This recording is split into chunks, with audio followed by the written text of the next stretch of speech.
Flavio was a young guy with a lot of big ideas. I think he had a great style. I think he was one of the first Brazilian guys that I knew of sort of the second generation of Brazilian surfers with a great style. You know, first you had Pepe and Octavio, Paulo, Ricardo Bocal, Rico, and then you had nothing.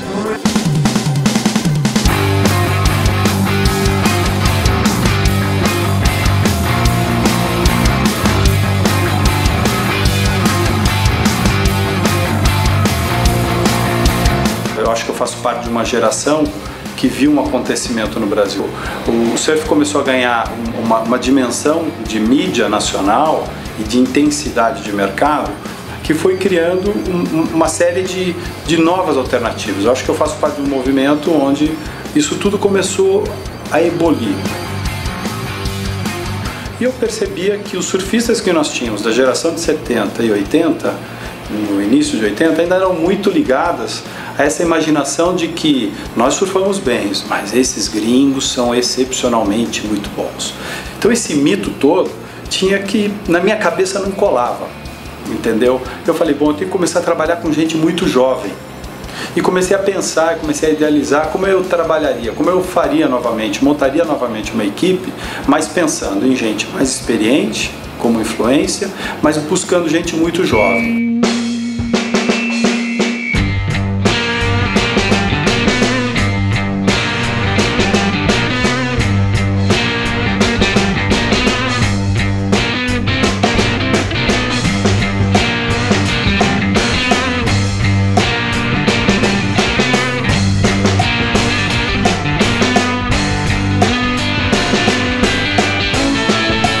Nasci em Blumenau em 1971, no dia 19 de abril.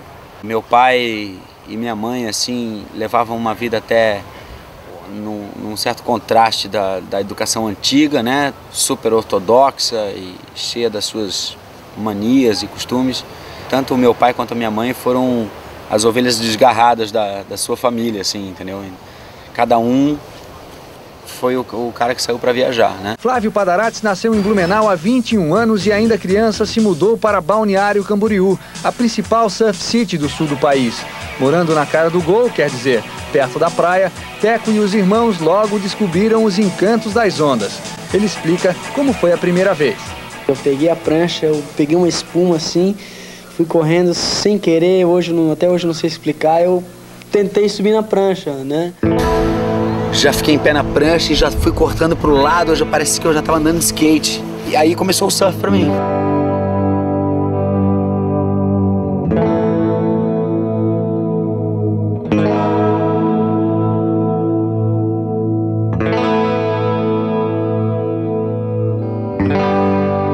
Uma vez conversando com um amigo meu, um grande amigo meu, o Jordão Bailo, que foi juiz do Brasil durante muito tempo, e nós éramos amigos desde Santos e morávamos lá, e comentando com ele, poxa, estou pensando fazer uma equipe de garotos jovens, ter uma pessoa que a gente possa trabalhar consistentemente numa carreira de futuro. Ele falou, olha, esse final de semana passado eu estive em Camboriú, eu vi um galeguinho, um garotinho surfando, cara, ele surfa pra cacete, e me parece uma pessoa muito bacana.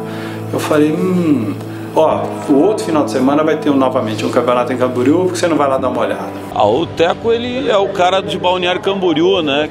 E a gente tinha o circuito catarinense de surf, que foi a mola propulsora que projetou o Teco, na minha visão, para o mundo, né? Eu acho que o Teco sempre foi um tremendo surfista, a família Padarates toda, né? Tinha o Charles, o Teco e o Neco. Porque já desde aquele tempo, o Teco Padarates já surgiu muito precocemente como um fora de série. A técnica, o approach, o surf já de gente grande apontava para um futuro campeão, um futuro top não só do surf brasileiro profissional, como do surf mundial, né? 2 meses de prancha de fibra eu já estava competindo, cara. Com 2 meses eu ganhei a prancha no Natal, em fevereiro eu já estava competindo. Em março, abril eu já era líder do ranking, cara. Catarinense, mirim. Dali eu fui uma atrás da outra, foi um rolo compressor. Logo o Avelino me encontrou lá na praia, lá em Camboriú. Teve a famosa conversa que mudou o futuro do surf brasileiro naquela conversa, entendeu?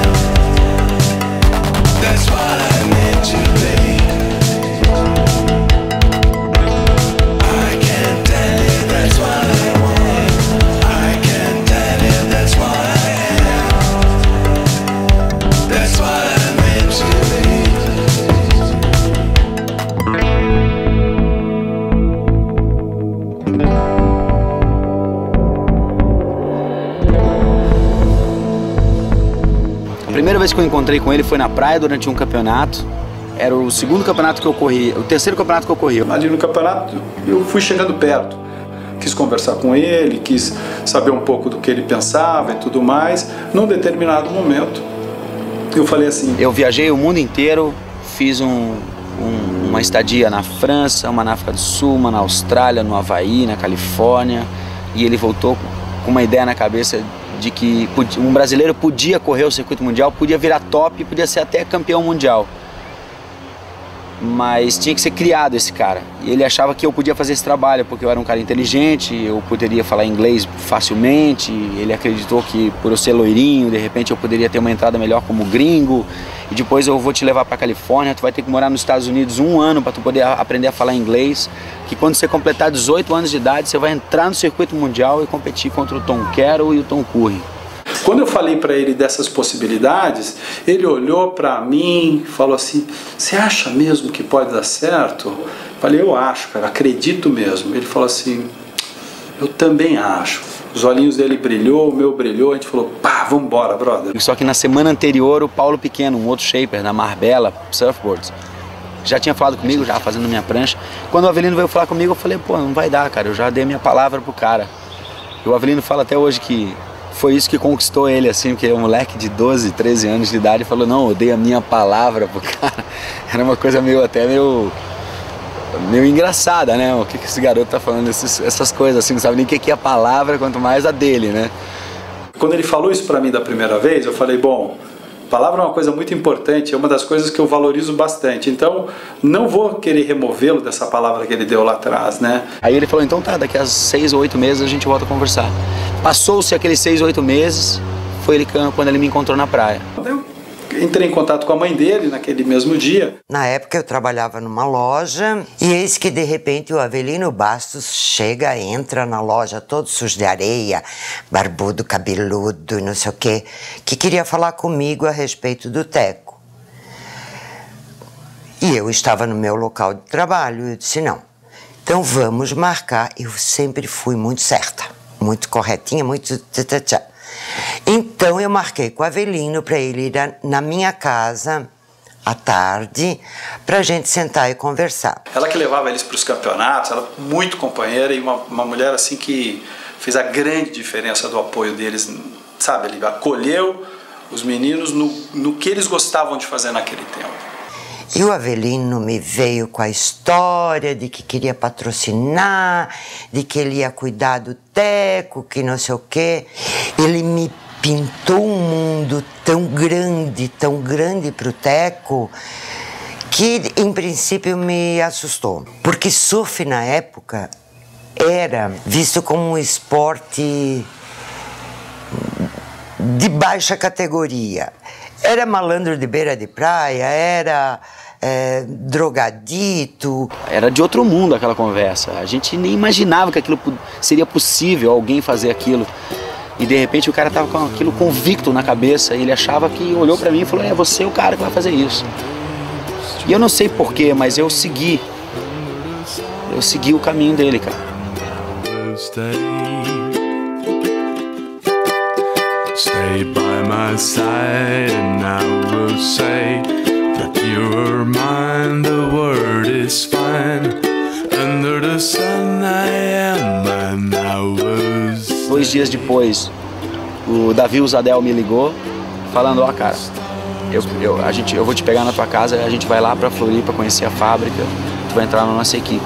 Pô, fiquei nervoso pra caramba, virei mó babaca no colégio, falava com todo mundo. Cara, sei lá o que aconteceu comigo, eu não sabia expressar o que significava aquilo, porque, cara, eu jamais imaginei que pudesse uma Tropical Brasil, era uma prancha muito irada, entendeu?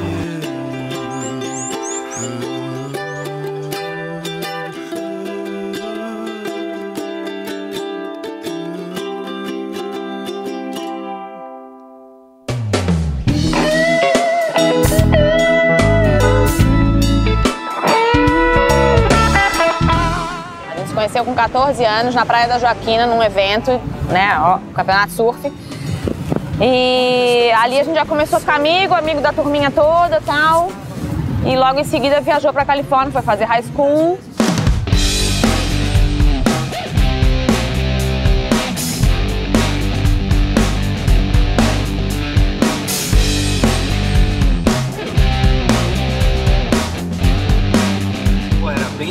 ser aquilo, né? De um surfista se aventurar para outro país e buscar a experiência dele lá. Mas foi muito legal, cara, porque primeiro como moleque, 16 anos, ir para Califórnia sozinho, morar, trabalhar. Eu aprendi nesse ano que eu passei lá na Califa uma coisa que eu falo até hoje.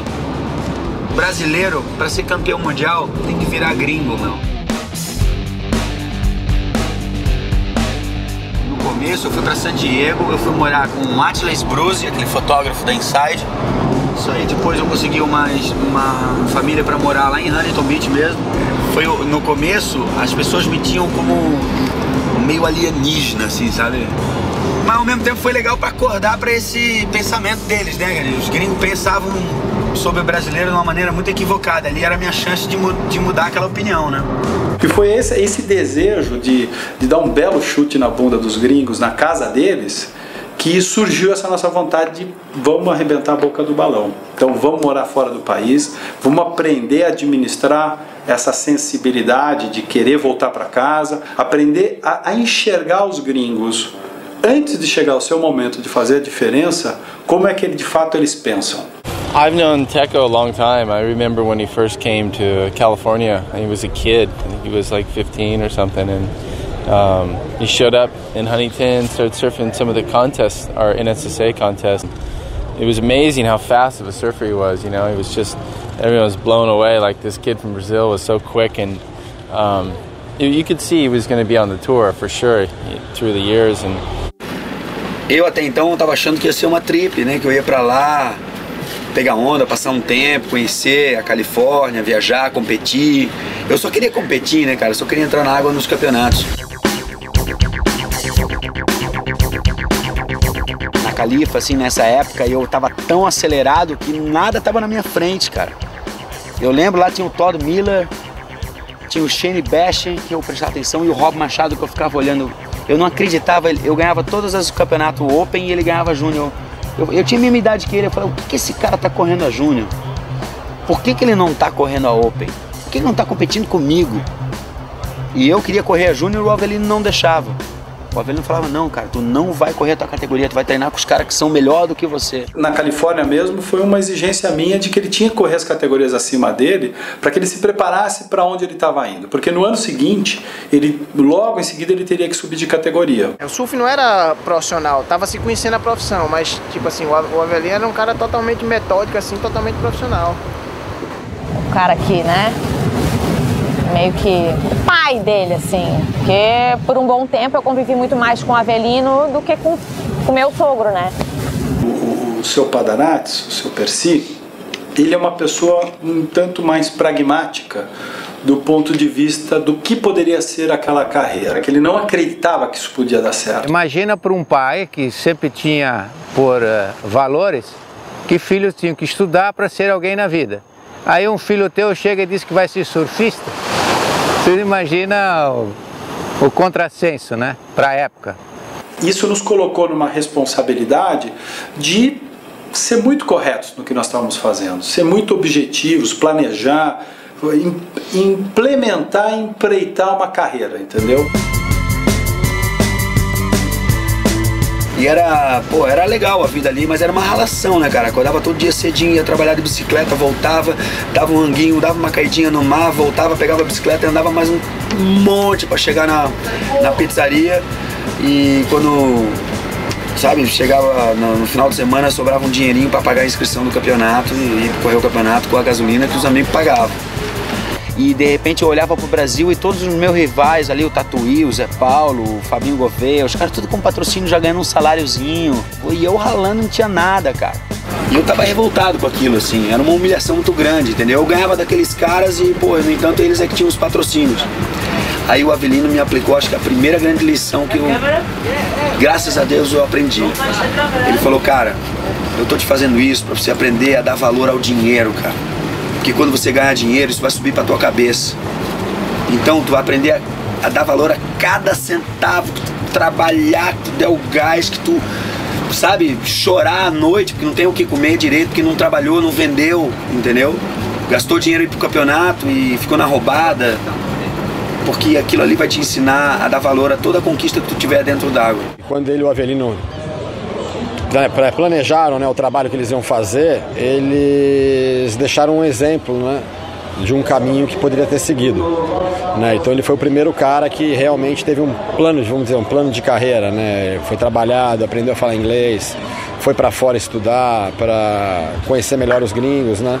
E eu acredito que isso refletiu em toda a carreira dele. Quando eu fui pra Califa, eu consegui que ninguém me levasse a sério, cara, que eu cheguei lá e passei ele o rodo, entendeu? Eu ganhei quase que tudo quanto é campeonato que eu corri lá, cara.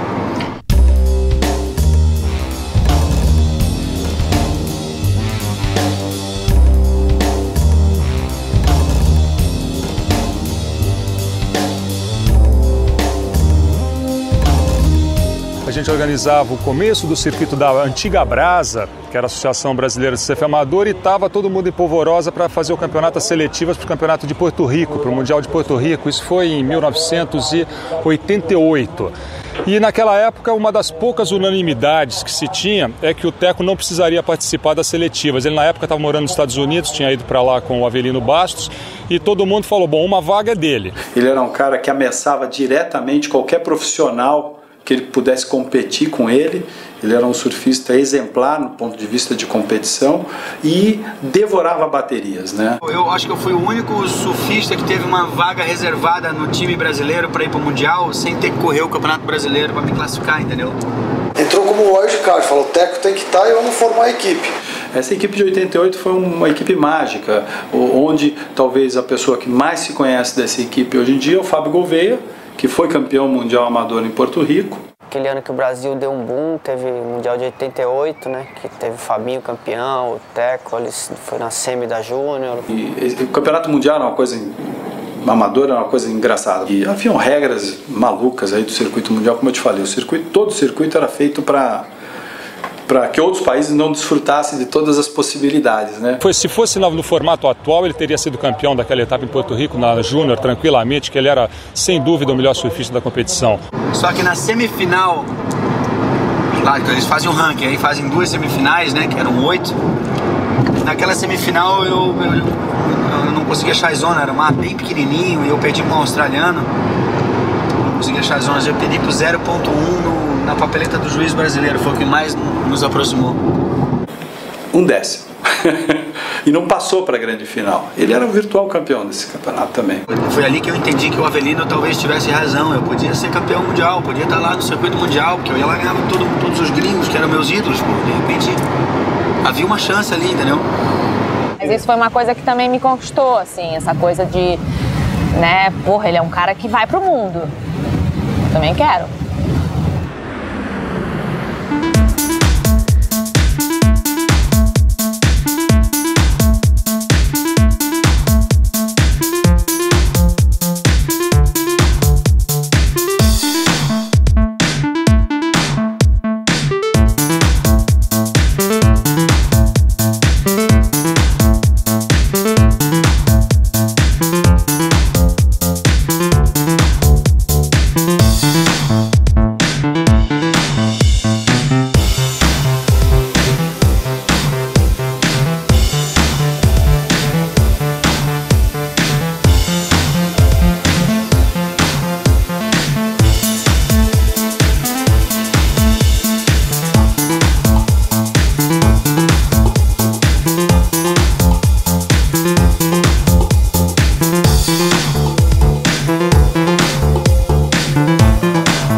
Ah, todo mundo vai falar de Teco, vai falar de Fabinho, vai falar de Fabinho, vai falar de Teco. Pô, a gente construiu uma carreira junto, mas ele com o estilo dele e eu com o meu.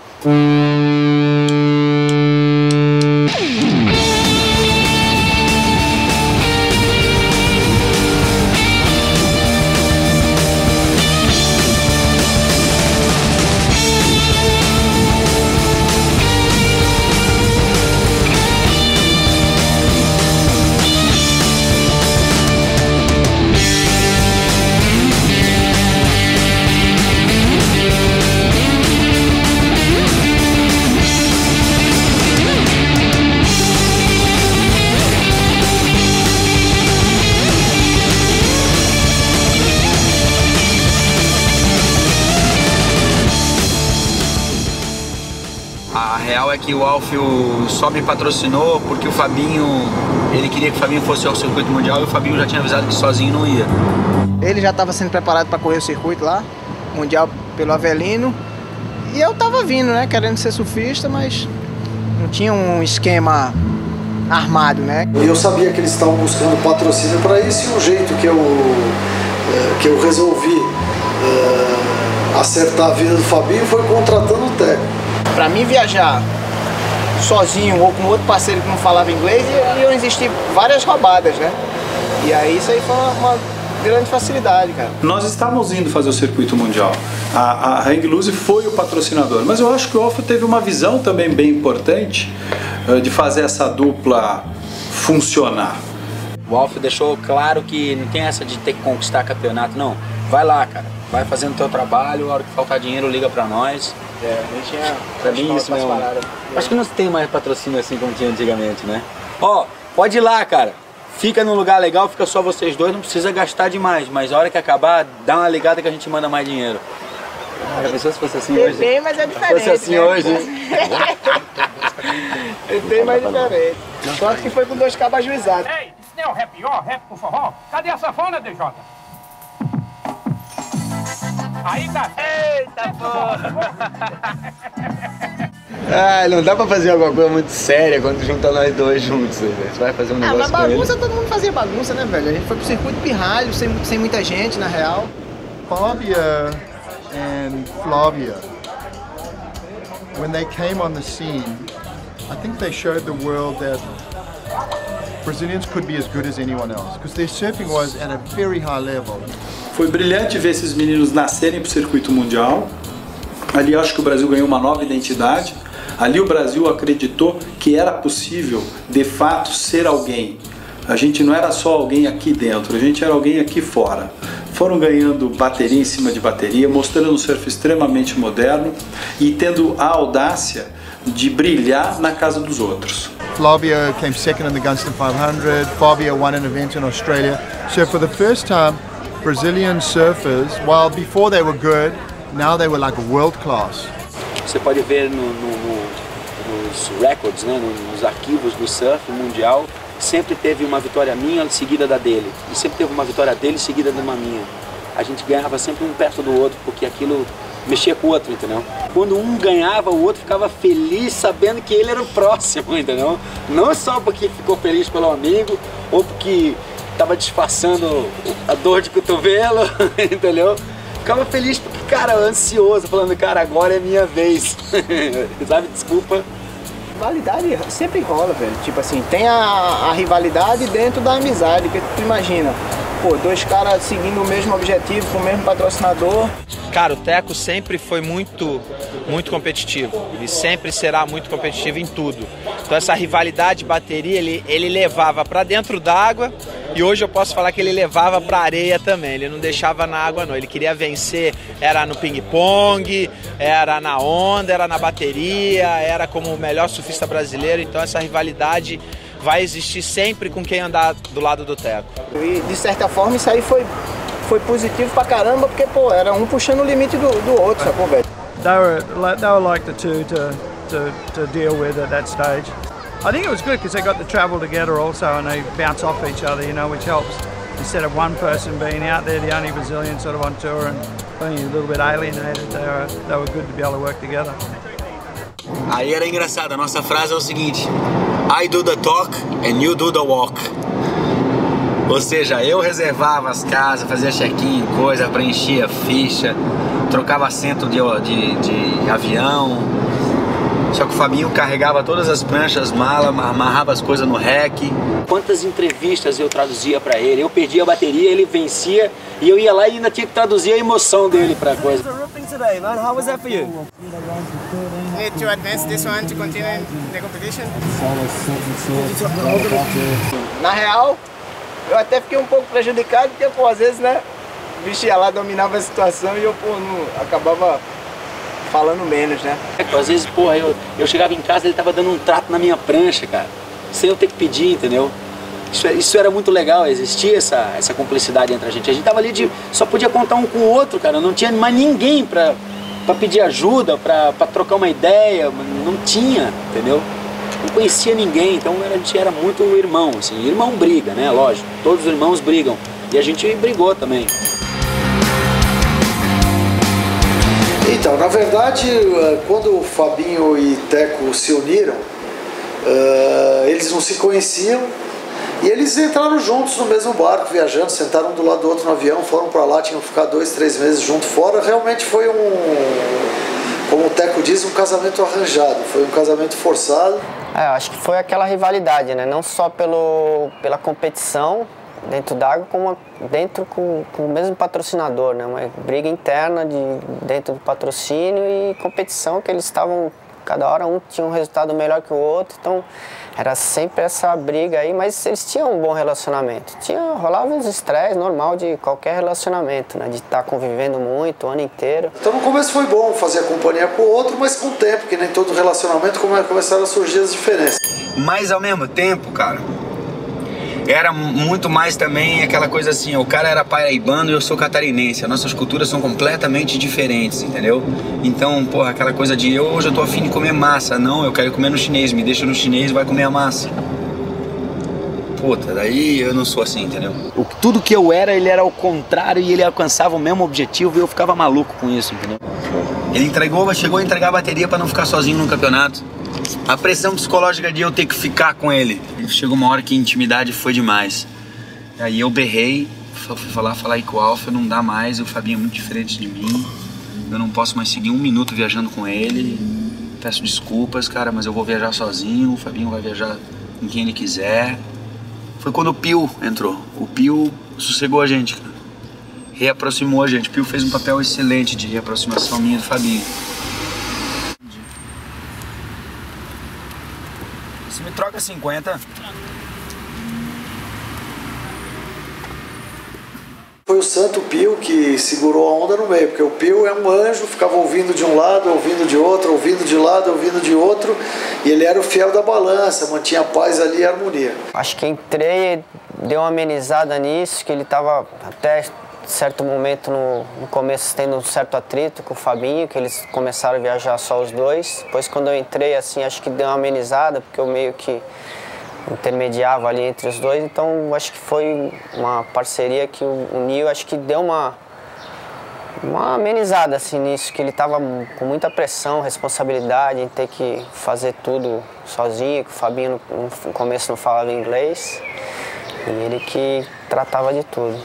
Depois vieram as esposas, né? As namoradas, as esposas. Aí quando a gente, né, começou a se envolver mais, tal, virou namoro, deu um tempo, 1 ano e tanto, ele foi viajar para uma perna, né, pra perna da Europa e me convidou, falou, vamos.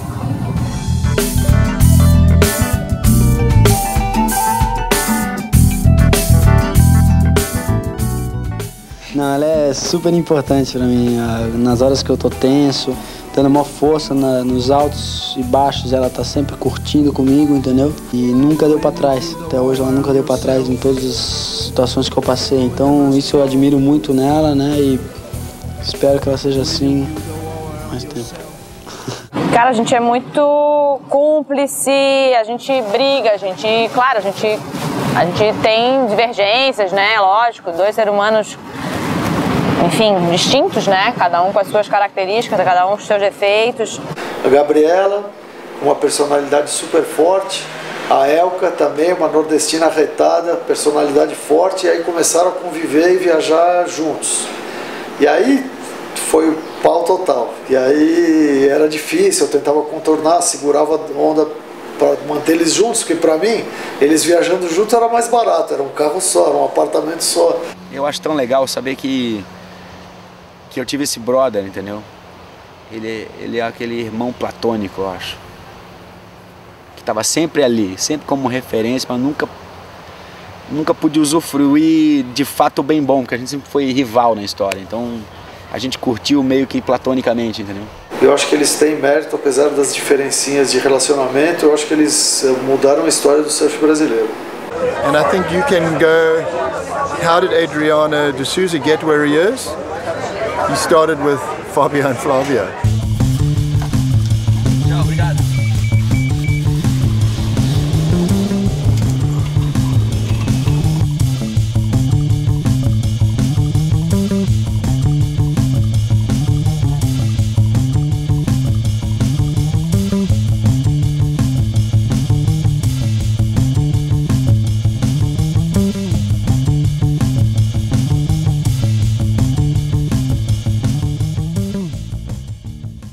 Flávio Padarazzi é o 15º do ranking mundial e o atual campeão do WQS.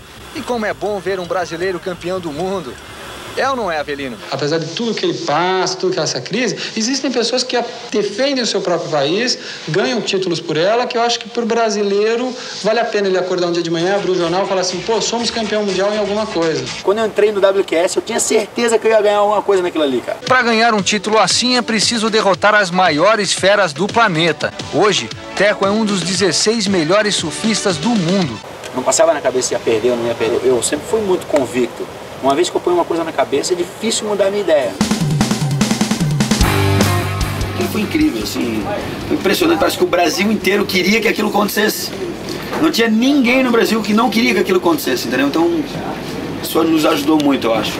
Então foi muito bacana. Só que, claro, pô, não é o... né? Aquela etapa, aquele circuito mais importante. WCT é como se fosse o Grand Slam do surf, onde só os 44 primeiros surfistas do ranking podem surfar. Esse, na verdade, é meu ambiente de trabalho. A minha vida é ser surfista profissional.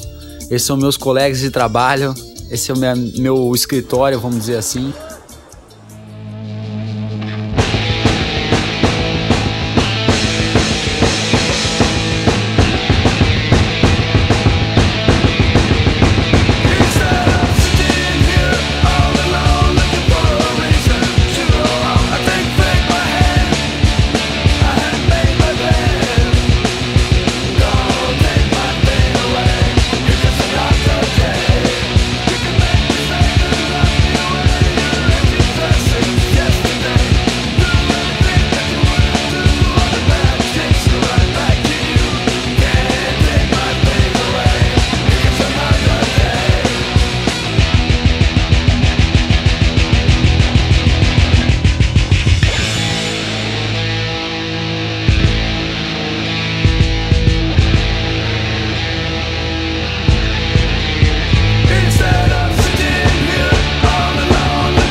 Teco's a really passionate person and really nice, and always one of the better guys on tour that stood up for the rights of the surfers and really helped a lot of the younger Brazilians that were coming on, you know, kind of guide them and show them the ropes and stuff.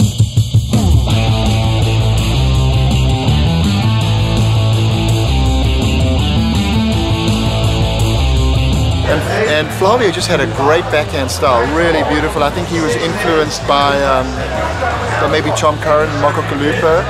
I think I like Flavio. I like the way he turns really fast and tight. He's a goofy like me, and yeah, he's probably my favourite.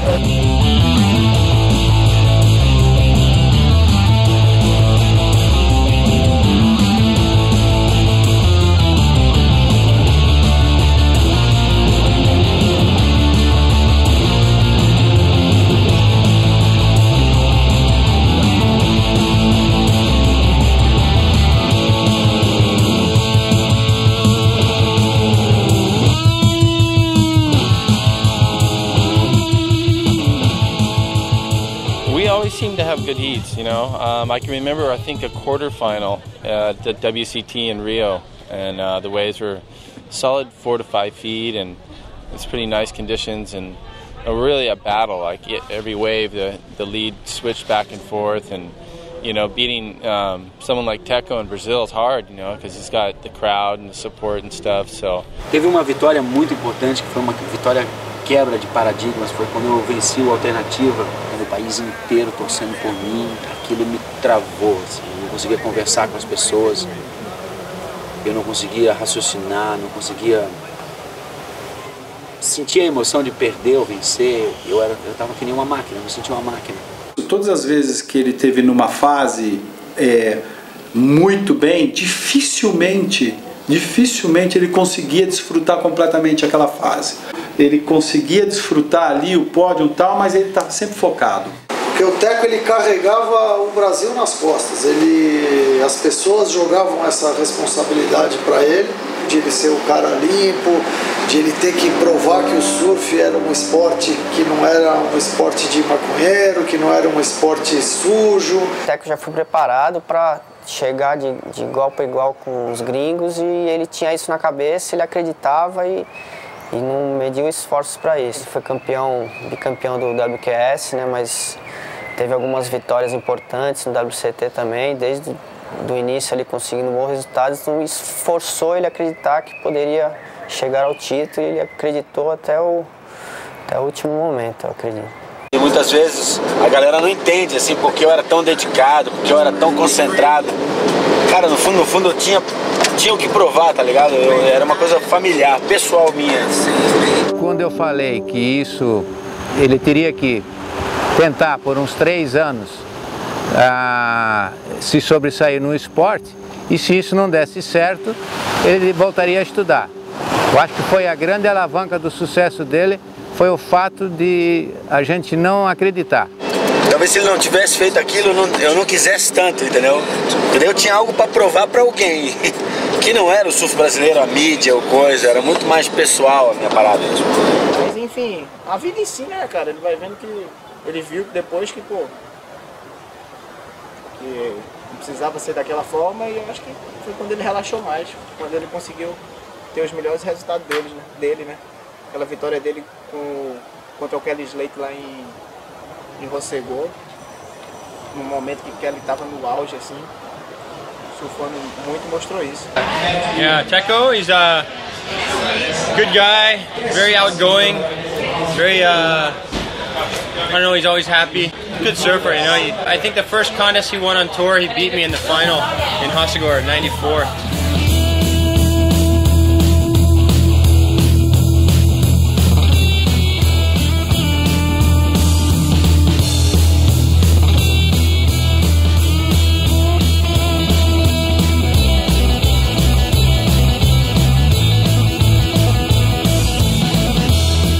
Aí eu fui apertar a mão dele depois da bateria, ele segurando a minha mão, eu falei, congratulations, good hit, huh? Aí ele falou, yeah, same to you. Aí quando eu fui tirar a mão, ele puxou a minha mão, olhou bem nos meus olhos e falou, it won't happen again. E largou a minha mão.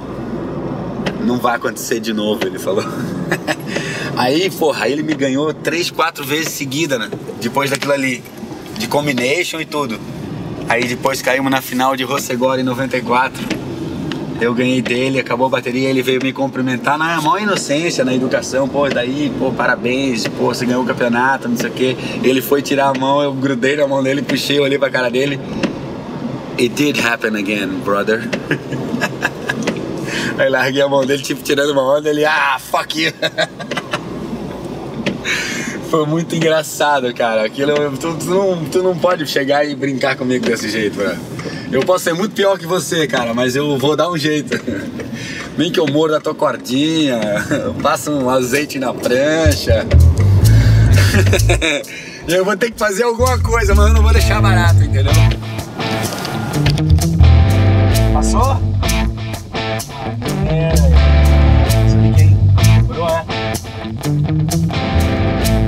Era o Neco que tava na bateria dos brasileiros, acabou de quebrar a bateria, botou os caras pra correr. Garoto. Valeu, bom garoto, obrigado, amor. Me liga, quando tiver resultado me liga, tá?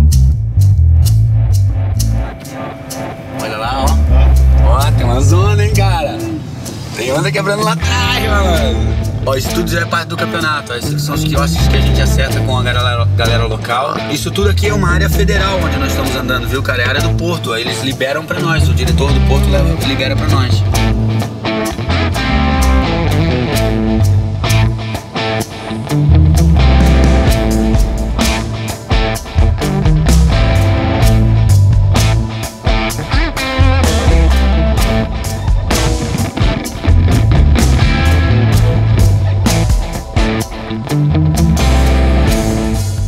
Como é que foi a bateria ali?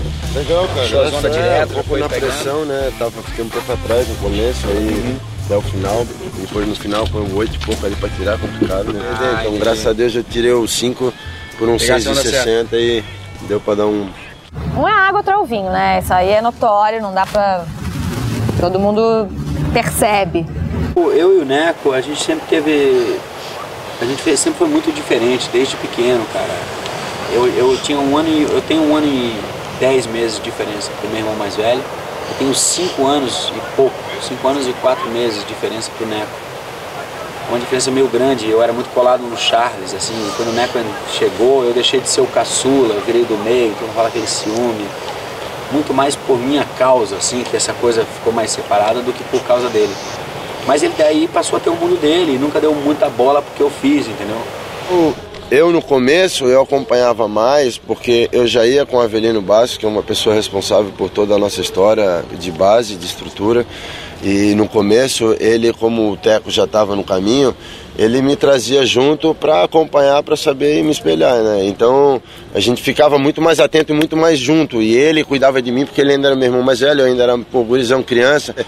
Grande parte de grandes momentos que eu não posso me esquecer, que o Teco fez parte de chegar ali na hora e falar: sou irmão mais velho, chega aí, vou te ajudar, vamos embora.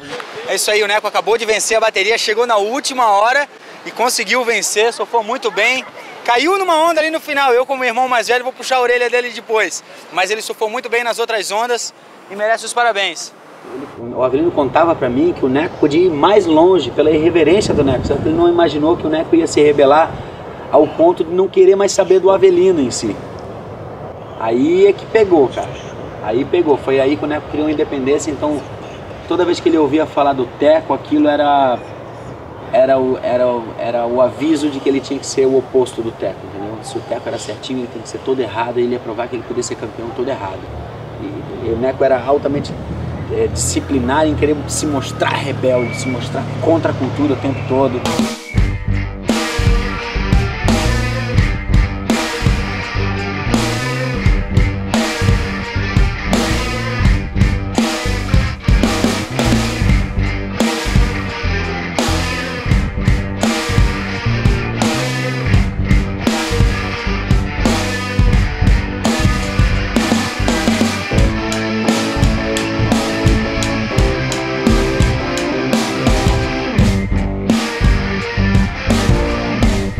Eu sou o primeiro fã, né, cara, porque tudo que eu sei e todo aprendizado e todo espelho e toda a trajetória ou o rastro ou aquela pessoa que sempre teve nos meus olhos na minha frente foi ele.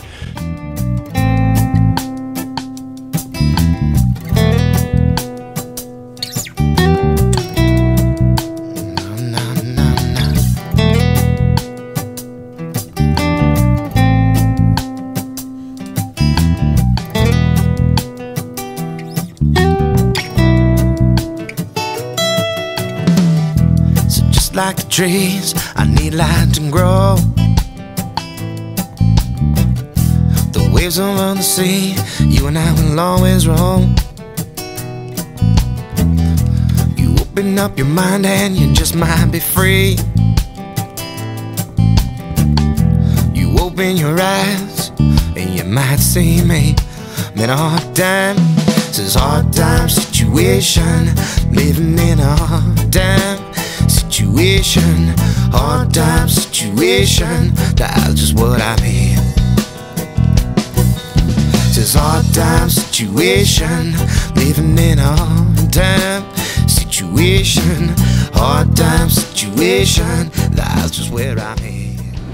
Quando de fato eu saí da Hang Loose e fiquei só na Tropical, Isso foi porque o Avelino já vinha há uns 5 anos tentando me convencer disso, tentando arranjar o que eu precisaria para poder sair da Hang Loose. Ele queria muito isso. Nós estávamos num bom momento de marca de Tropical Brasil e num determinado momento que os negócios estavam indo super bem, surgiu a oportunidade de ele vir para dentro da Tropical Brasil. Mas o Teco, ele tinha muito firme na cabeça dele que ele queria sair, que ele tinha um projeto com o Avelino. Eu falei, Teco, você está fazendo um favor para mim, porque você está no final de carreira. Tudo bem que você deu, foi uma época que ele deu um upzinho. Quase 7 anos depois de ter conquistado pela primeira vez o título mundial WQS, Teco Padarats reassume a velha forma. É o único brasileiro bicampeão do circuito. Ele voltou com tudo, mas ele já estava com 28 anos, não sei quantos anos. E na época o surfista se aposentava mais cedo. Eu falei, para mim, como empresário, você está me fazendo um favor, você está me tirando essa responsabilidade da gente fazer projetos futuros, mas você está fazendo uma tremenda cagada. Fica com a gente tem muita história, tem muita coisa para fazer, mas ele resolveu sair. Quando a proposta aconteceu, eu falei, cara, Avelino, você tem certeza disso, cara? Eu também sempre quis surfar com uma pranchinha só com um adesivinho do Tucano no bico, porque eu achava legal, porque foi ali que eu comecei, entendeu? Mas, pô, você tem certeza, cara? Eu vou cobrar caro, brother. Eu tô dando a minha segurança em troca desse sonho, mais um sonho nosso. Será que já não tá bom? E ele falou, não, mas vai ser a jogada da vida e pai, não sei o quê. E eu... Pô, ele é meu amigo, entendeu? Ele fez tanta coisa boa, ele acertou tanto. Que eu não podia, se eu dissesse que não, eu ia estar duvidando do cara que mais acertou comigo a vida inteira, cara. Eu me vi um pouco sem opção, sabe? Não porque ele me impôs isso, não. A situação me colocou sem saída, cara. E eu acabei seguindo. E eu acredito que foi uma das grandes mancadas que eu dei na vida.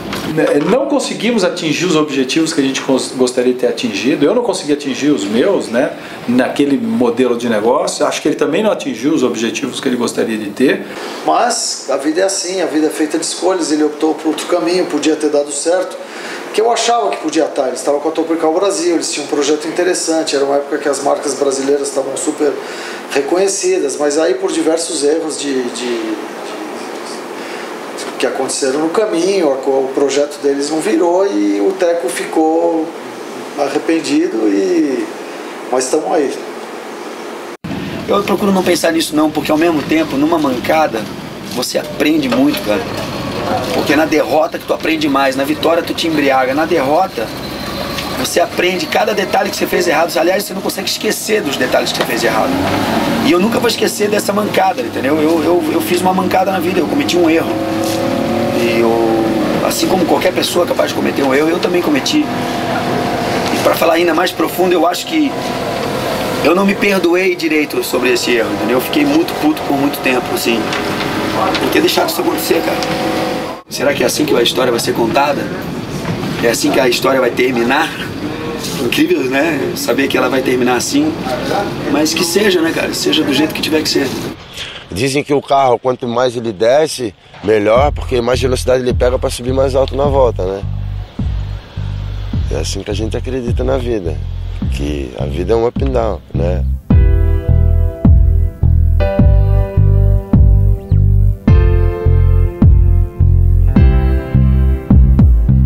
Uma vez que você pratica o yoga, você vai ver que tem a ver com descobrir-se. Quando eu comecei a descobrir quem eu era e o que me movia, entendeu, cara? Eu comecei a ver que o que me movia era articular as pessoas, era unir as pessoas, unir desafios. Quanto mais difíceis, mais saborosos, mais legais. Aí eu vi que não era no surf que eu queria fazer isso. Eu tava de saco cheio de tudo, todo mundo sabe. Eu entrava num avião, chorava daqui até lá.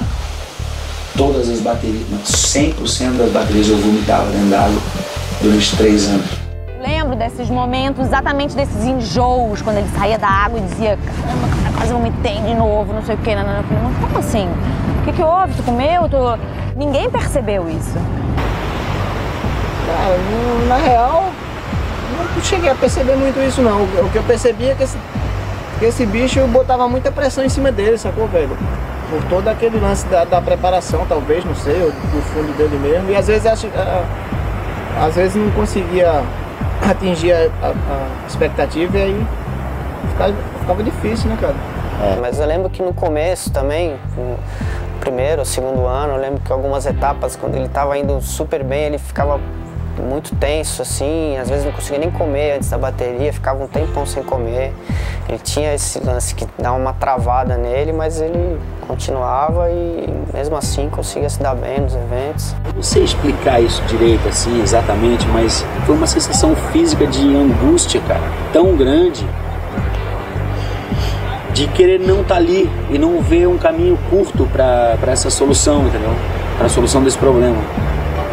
Eu queria estar em outro lugar, para mim eu já queria chegar no final da história toda, porque eu já sabia qual era o final, eu não ia ser campeão mundial mais.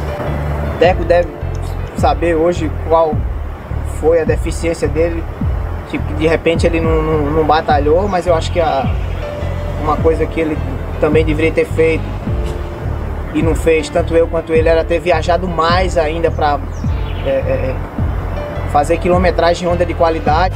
Mas quando eu percebi que eu não ia mais ser o campeão do WCT, que é o que faltava, porque eu percebi isso, eu percebi que eu não tinha bagagem o suficiente em ondas de verdade para estar íntimo naquela situação a ponto de ganhar do Andy Aras, do Kelly Slater, de quem fosse.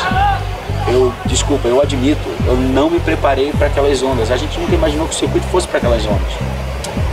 Se você pensar que eu entrei no circuito e competi contra Mark Richard e Shaw Thompson, aí você vê o quanto eu entrei lá atrás, entendeu? Porque essa galera toda não competiu com esses caras, eles já tinham abandonado o circuito estava se transformando, ele acaba que o circuito da SP se transformou na nossa mão, na nossa geração, entendeu? Quando eu estava lá na mesa da SP, foi quando a gente montou a WPS, foi quando a gente exigiu que as etapas fossem para lugares paradisíacos, de altas ondas, que isso é que ia vender nossos patrocínios, que ia dar as imagens e ia credenciar o melhor surfista do mundo como, de fato, o melhor surfista do mundo nas melhores ondas. E não o melhor surfista do mundo no beach break.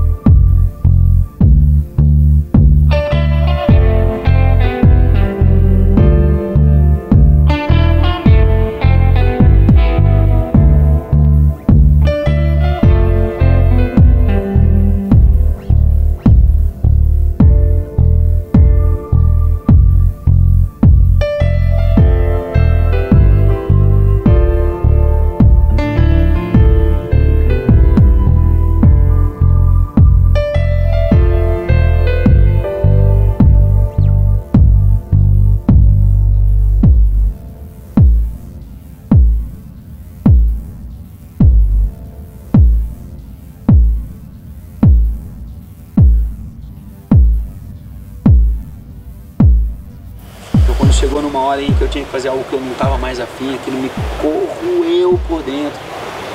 E não era só não estar afim, era o saber que eu era jovem e tinha chance de fazer várias outras coisas, e algumas delas eram fascinantes. Estava ali na minha frente, eu só não podia porque eu tinha que ser campeão mundial, cara. Aí eu comecei a perguntar para mim mesmo, mas será que de fato eu queria ser campeão mundial como eu fui 2 vezes? Eu já fui campeão mundial 2 vezes, não, mas tem que ser no WCT. Mas quem disse que tem que ser no WCT? Quem disse que eu tenho que ser campeão mundial de novo? Pô, eu acho que o sacrifício que eu vou fazer e a chance que eu tenho de conseguir isso, talvez eu não queira pagar, não quero. Tô a fim de fazer outra coisa, começar do zero, outra parada e conquistar outra coisa bem grande, mas que fosse outra coisa. Que eu pudesse ser o ator principal de novo num outro objetivo, que não aquele. Então, isso é muito pessoal, entendeu? É muito pessoal, não espero que as pessoas entendam 100% do porquê que eu fiz isso, mas a gente faz coisas que não tem muito porquê. E eu não me arrependo, eu não tô aqui lamentando de maneira alguma, eu adorei a decisão que eu tomei, cara. Eu tô grato por ter feito isso, porque eu acho que o período que eu mais aprendi a ser homem na vida foi justamente quando eu larguei a competição, levantei a espada de independência e falei, eu vou arranjar uma maneira de viver de outra forma e ser feliz.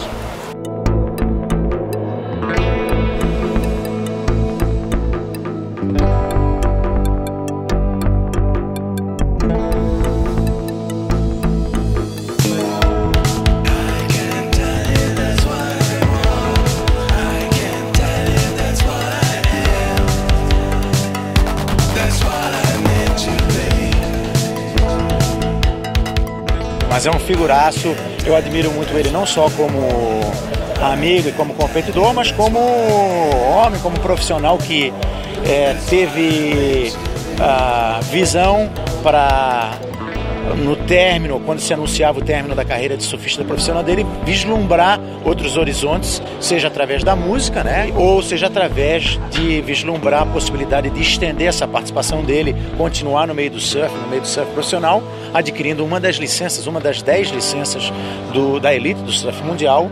Sempre vi ele no lance da infiltração ali na SP, né, cara, na parte política. Então, assim, pra mim, eu sempre visualizei que ele estaria ali do lado da SP também, pós-carreira. Yeah, he's always been like wanted to be in control of a lot of stuff, and he became a surfers representative, and then he was on the ASP board for many years and represented the surfers very well and the events very well.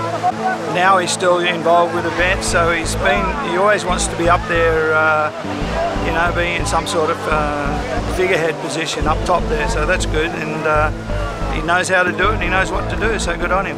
Primeiro campeão mundial da WQS, um atleta brasileiro que ficou anos e anos nessa elite do surf mundial.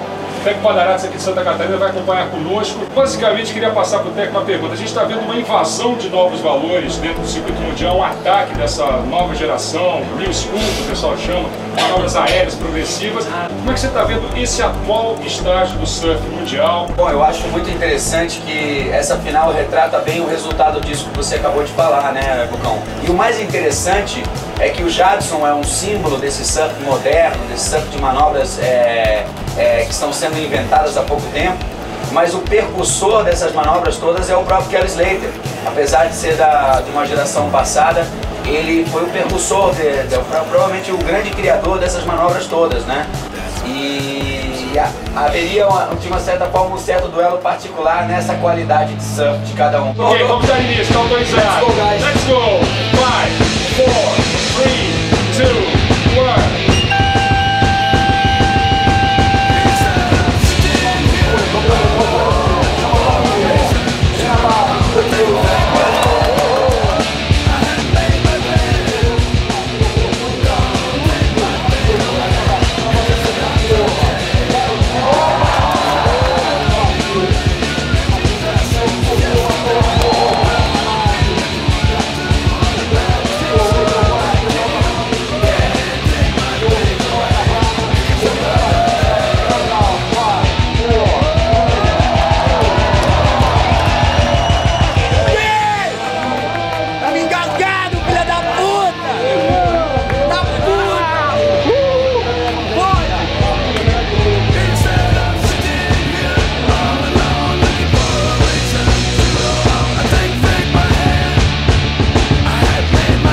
Tava 6 meses sem surfar, com 87 quilos, sedentário, dentro de casa, não fazendo nada, reclamando da vida, e de repente chegou o Guga com a caranga dele, cheio de prancha dentro, e já dizendo assim, ó, já falei com a tua mulher, eu sei que tu tá liberado, cara, tu vai entrar no carro, tu não tem desculpa, nós vamos surfar hoje, agora. Entra no carro agora. Eu vou te levar na marra pra tu surfar, porque eu não posso permitir que você vai ficar dentro de casa aí guardado, velho. Então, cara, de volta ao batente. Quem diria, eu até nem pensei que eu fosse fazer isso de novo, mas as borboletas no estômago voltaram. Vamos nessa.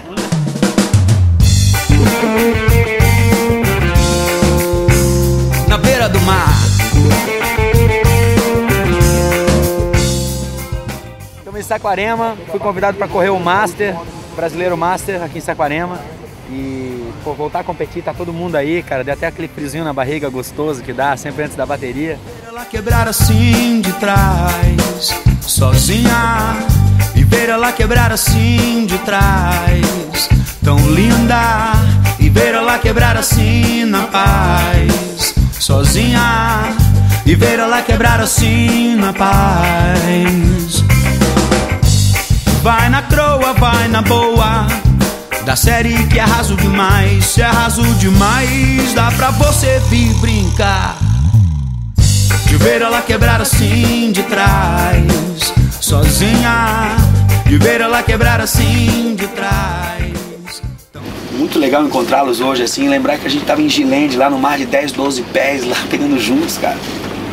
É muito bom lembrar, entendeu? Mas a gente não pode viver do passado. Eu aqui já tô no meu próximo desafio. Eu já tô lá na frente querendo, pô, alguma coisa a mais, entendeu?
A música foi a primeira coisa que ele conheceu, na verdade. Antes de subir numa prancha, assim, não é que subir numa prancha, mas antes de ele começar com a função de surf, como treinar, ser o esporte que ele queria seguir, a música já era muito mais presente. Aquela coisa ficcionada, quando ganhou o primeiro LP da tia dele, que ele ganhou do Pink Floyd, sabe? Então, sempre foi muito ligado à música, assim.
Uma das grandes virtudes que me fez também admirá-lo, essa coisa, ele gosta da música, ele gosta de arte, a música principalmente, a gente aprendeu muita coisa junto ouvindo música.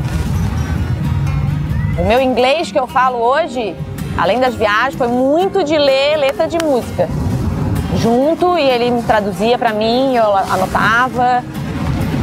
Nossa, são momentos assim, a gente lembra algumas coisas, é muito engraçado. Always ride with your faith, always hope to be brave, and now you are waking up to me.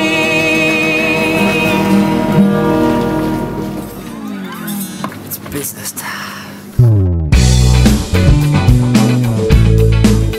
Teco, eu queria fazer uma pergunta para você agora, em relação à sensação que você está sentindo em trazer de volta para o Rio de Janeiro uma etapa do circuito mundial da divisão principal, você que já venceu uma etapa aqui em 1991 e agora vê o outro lado da moeda como organizador.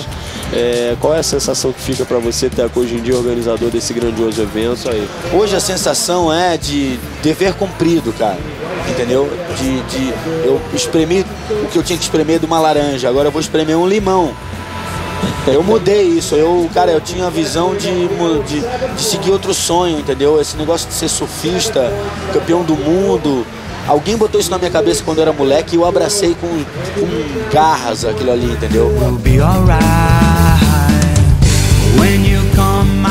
te falar uma coisa aqui de surfista. Se o Adriano, se vier o Miguel Cuco, se vier qualquer que seja o próximo campeão do mundo brasileiro, foi por causa desse seu negócio. Você mostrou pro brasileiro que pode ser um campeão mundial. Isso vai ser interessante pro futuro do brilho das próximas gerações, porque quando a gente via Teco, Fabinho, quando a gente via Picuruta, a gente via aqueles nomes que fizeram a grande base do começo, e de repente veio o Teco, Fabinho, agarrou o bastão e carregaram isso, 10, 15 anos, e de repente veio o Peterson, veio o Guilherme, e veio o Neco, e veio o Renan, veio aquela história toda.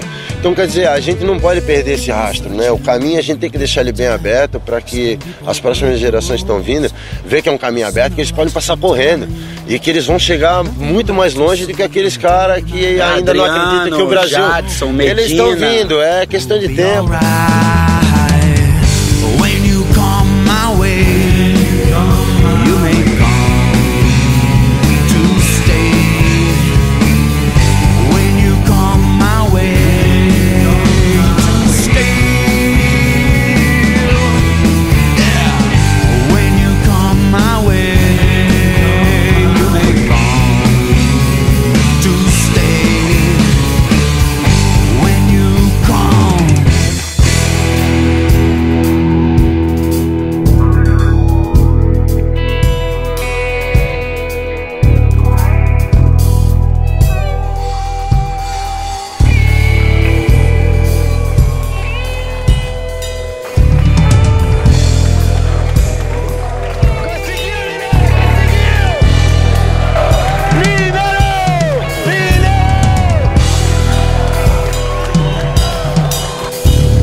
O Adriano ganha esse ano. Caralho, é por isso que vale a pena, cara. É por isso que vale a pena.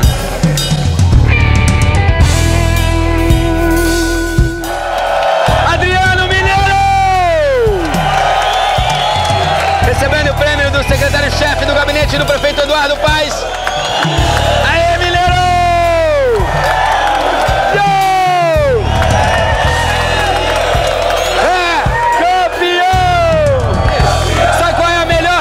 Galera, a melhor notícia é que o Mineiro acaba de assumir a primeira colocação do ranking, junto com o Joe Parkinson. Novo líder do ranking mundial, primeira vez na história, Adriano Mineirinho.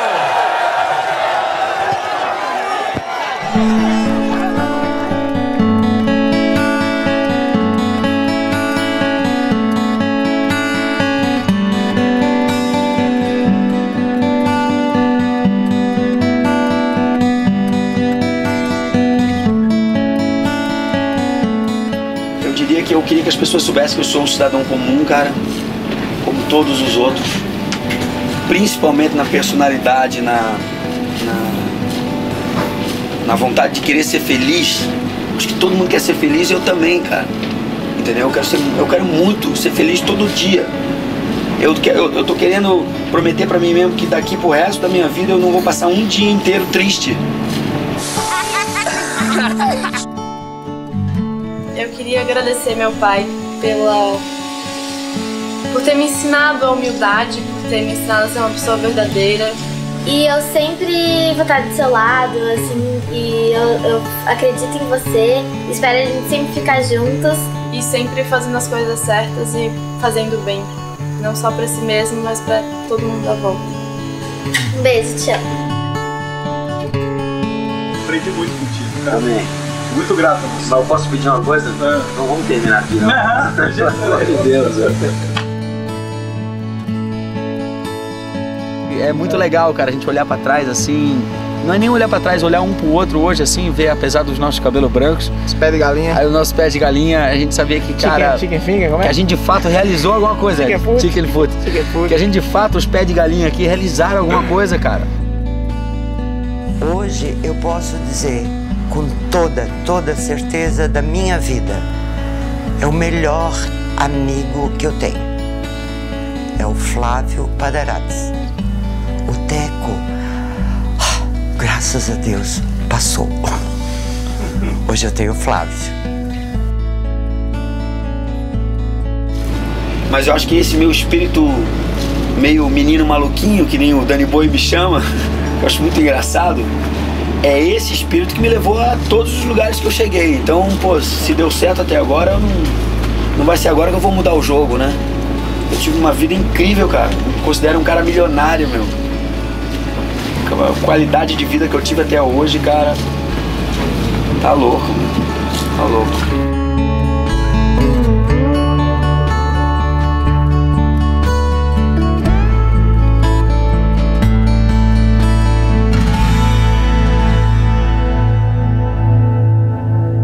Acho que hoje em dia ainda existe muito preconceito pra cima do surfista. Melhorou bastante. Há um tempo atrás, quando eu comecei a surfar, era muito pior. Eu acho que o Brasil hoje em dia é o país que mais cresce dentro do surf, entendeu? A maioria das empresas agora tá botando a molecada pra viajar, já pra conhecer essas outras ondas já nessa idade. Uma coisa que a gente sempre falava que tinha que ser feito. Legal isso daí, né, Peter? Não, isso é alucinante. É o que sempre tinha que ter, é o que tem que ser feito com um atleta brasileiro, com a nova geração brasileira, e não é feito, né? Primeiro, muita dedicação, tem que surfar bastante, ter paciência, né?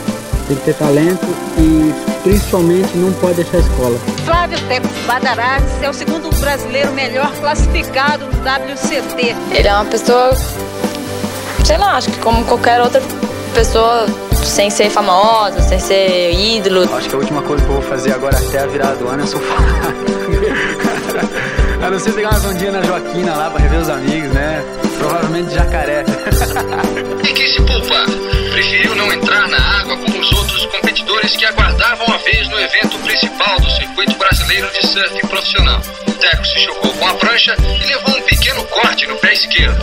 Levou 2 pontos e vai fazer a estreia na competição com uma botinha de borracha para proteger o corte. A minha cordinha prendeu numa pedra, né? E eu fiquei preso nas pedras com a cordinha que amarra no pé e não sabia o que fazer, entrou a série.